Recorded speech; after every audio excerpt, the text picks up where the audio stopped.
कि दोस्तों एक इस रूम का इंटीरियर दिखाता हूँ आपको। ये देखिए, ये अपना टीवी पैनल हो गया।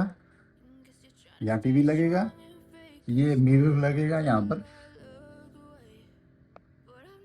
और ये बेड है। बेड के साइडों में साइड टेबल है दोनों तरफ, और ये कपड़े का काम हुआ है। ये 3 फीट का कबोर्ड है। ये बाथरूम है, माइका लगी हुई है। ये स्टीम विच बोलते हैं इस माइका का कलर। पूरे रूम में यही एक माइका लगा हुआ है, स्टीम विच। बेड में भी यही है। यहाँ कपड़े का काम है। ये कपड़ा है, ये रेगजीन नहीं है, कपड़ा है ये ग्रे कलर का। और इसकी बैक में ये कपड़े का काम है। ये साइड टेबल है। साइड टेबल में एक ड्रॉर है।